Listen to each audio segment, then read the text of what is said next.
morning. I'm Isaac Portillo, the pastor at I Am Church, and today I'm here to share a short message and a good word with you.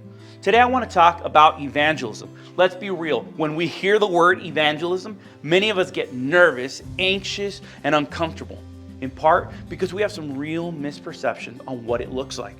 Starting with the fact that many people think evangelism is only for pastors, missionaries, worship leaders, or those bold street preachers who seem to have no fear.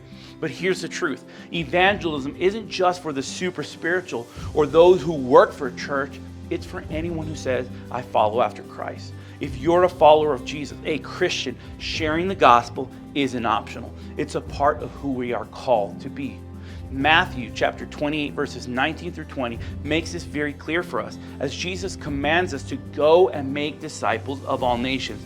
Notice he didn't command just pastors and apostles. He gave it to every believer, which means that we're all responsible to share the gospel. Now I get it. Talking about Jesus can feel intimidating. What if I say the wrong thing? Or what if they reject me? What if I don't know enough?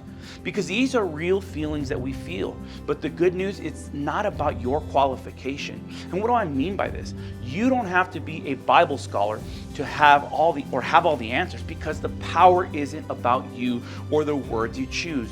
The power is in the gospel itself. Romans 1:16 reminds us that the gospel is the power of God for salvation to everyone who believes. What that means, it's not about being eloquent or persuasive. It's about letting God's truth do the work. Your job isn't to save people. That's God's job. Your job is simply to share regardless of the reception. In other words, we're just called to be obedient. You know, the Bible tells us in 2 Timothy chapter 4, verse 2, to preach the word, to be ready in season and out of season. Evangelism isn't just for mission trips or church events, it's for the everyday life. It happens in small moments and when we least expect it, like encouraging a struggling coworker, or inviting a friend to church, helping someone in need, or just sharing how much Jesus has changed your life with the people around you. Colossians 4:5-6 tells us we should make the most of every opportunity, letting our words be gracious and seasoned with salt. Evangelism isn't about forcing Jesus into every conversation, but as Christians, Jesus should be a natural part of who we are. As we go through life, we should be intentional, loving, and ready to share the good news when the opportunities arise. And trust me, those opportunities will come, and they'll come when we least expect it. So why does all of this matter?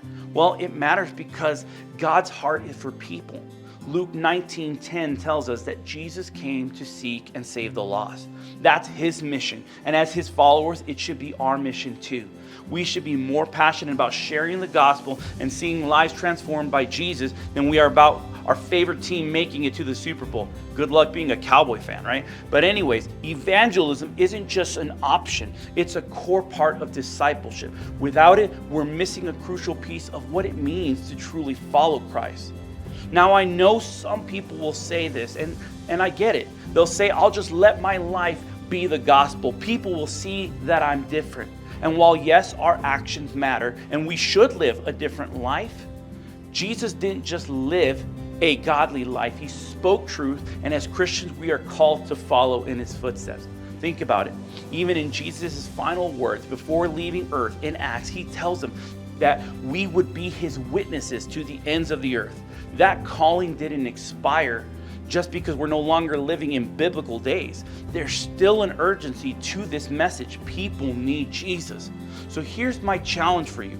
This week, step out in faith and share the gospel. It could be through a conversation, an invitation to church, or simply sharing your testimony. And if you're feeling nervous, pray. Ask God to give you boldness, and remember, you're not alone. He's with you every step of the way. God isn't looking for prolific speakers. What he's looking for and what he's calling us to be is obedient disciples. If this message encouraged you, don't keep it to yourself. Share it with someone who needs a little hope today. And if you ever stepped out to share your faith, I'd love to hear about it. Drop your story in the comments and let's celebrate what God is doing. Let's be a generation that isn't afraid to speak up and share the love of Jesus. And if you're looking for a place to grow in faith, we'd love to see you in person this Sunday at 10 a.m. here at I Am. You're always welcome here. We love you, and as always, God bless.